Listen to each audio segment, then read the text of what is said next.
By the time we got down to the Red River, there weren't nearly as many of us. The Caddo didn't know that we were coming. The local governmental agent didn't know that the QUAPAW were coming, and they put us on a piece of land that was highly prone to flooding.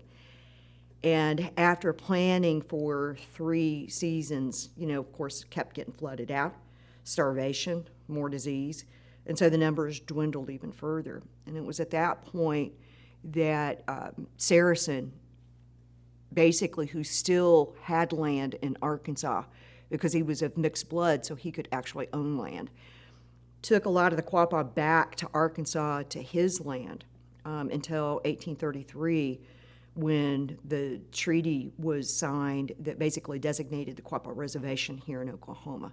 Now, during all this time, not only are the numbers dwindling, starvation is taking place, but the QUAPAW scattered.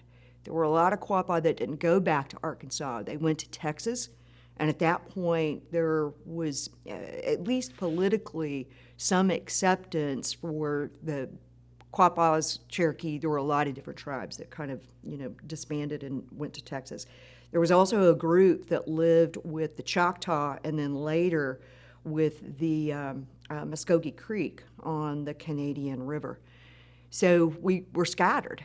Took them a few years to get us up here to Oklahoma. And then not long after that, they figured out, due to a survey mistake, we had settled on land that was not designated for the QUAPAW.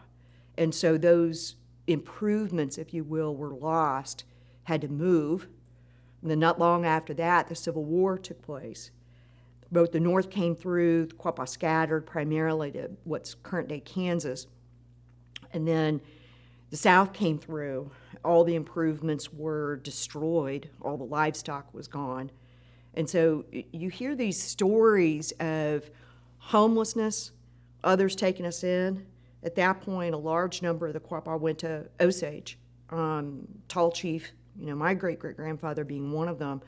And a lot of QUAPAWs were there. At one point, there were only about 33 QUAPAW here, in the reservation boundaries. And with that few numbers, it's no wonder that we probably lost about 20 of our clans. A lot of our traditional culture got basically intercepted because everybody had to focus on just sheer survival.